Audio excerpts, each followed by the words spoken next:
The sun had barely set on their father's burial when the unthinkable happened. Right there, in the dusty compound of their ancestors. Oh, B kicked his blind brother out. Oh, B, please? Why are you doing this? I have nowhere to go. Get out, Eze. I'm done pretending you're my responsibility. Father is gone. This land, this house, all of it belongs to me now. But Father said we would share. Share?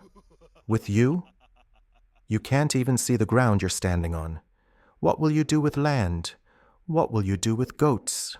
You're blind, Eze. Useless. Obi grabbed Eze by the collar and threw him out like unwanted waste. Leave my father's compound. Today. Now. Before I call the men to beat you like a stray dog. But I am your brother.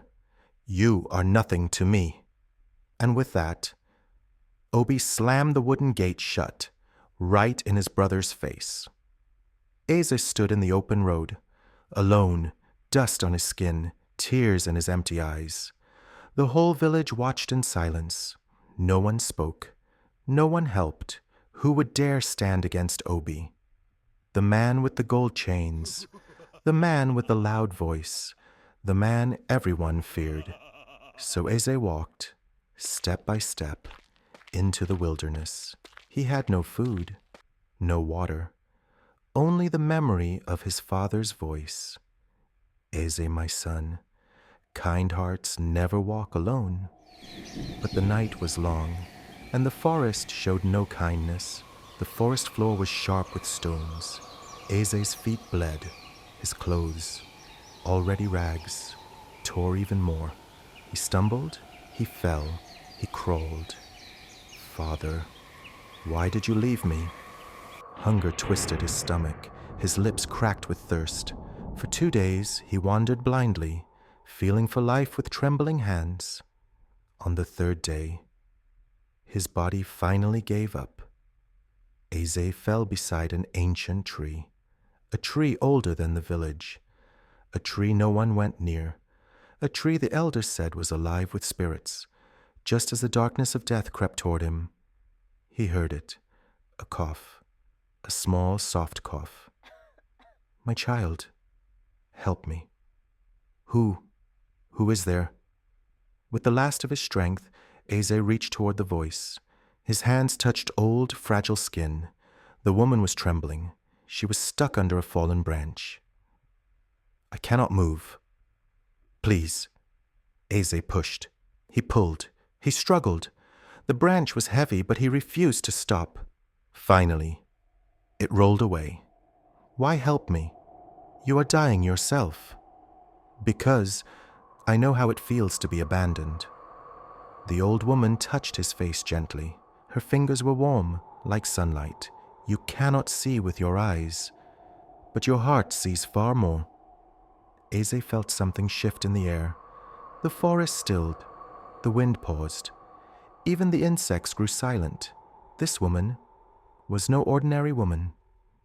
I am older than this land, older than your ancestors, and your kindness has awakened my power. A soft glow surrounded her. The trees bent slightly toward her. The earth hummed under Eze's hands. I will give you a gift, the eyes of truth. She placed her wrinkled palms over Eze's blind eyes. With these eyes, you will not see what others see.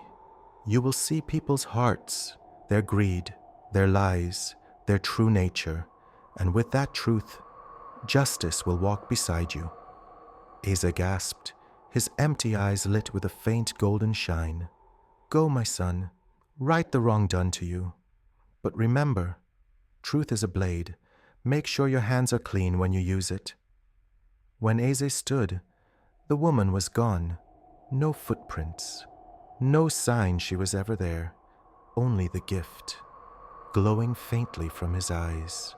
After days of wandering, Eze found the path home. Villagers gasped when they saw him. Is that not Eze? Did he not die in the forest? How is he standing? What is that glow in his eyes? But no one dared speak to him. He walked straight to the family compound. Obi was outside, polishing his gold bracelets and laughing with friends. Well, well, look who survived. The blind rat has crawled back. I came for what father left for us. Us? I told you already. The land belongs to me. Obi strutted forward, all swagger and arrogance, his gold chains jingling with every step. What will you do? You can't fight. You can't see. You can't even beg properly. Leave before I bury you in the ground like the weak thing you are. Eze lifted his face. His eyes, now golden, shone brighter. A hot wind swept through the compound. Obi stepped back. What? What is that? What's wrong with your eyes? Eze pointed at Obi's gold chains. Those chains, they shine, but they are heavy with greed. Suddenly, the gold melted. It dripped down like hot wax. Then, before Obi's horrified eyes, the liquid gold turned into dust, dry, useless dust. My gold, what is this? He looked down at his wrist bracelets. They twisted, shifted, hissed. They became snakes. Ah, get them off me. The snakes fell to the ground and slithered away. Villagers screamed, they scattered. Fear swept the compound. Obi fell to his knees. Eza, please, stop. I'll give you everything. The land, the goats, the house. Please. I do not want your fear, Obi. I want justice and truth. Obi's eyes filled with tears. For the first time, he felt the weight of his actions. I am sorry. I was greedy. I wronged you. But the eyes of truth did not need revenge. They only needed honesty. Eze touched his brother's shoulder. Your wealth turned to dust because it was built on wickedness. But the land, the inheritance, we will share it. Not because you deserve it, but because Father would want peace. Obi sobbed loudly. He clung to his brother's feet like a child. The villagers watched, stunned. From that day, everything changed. Obi gave up his greed. He worked beside Eze. He listened. He learned. He became humble.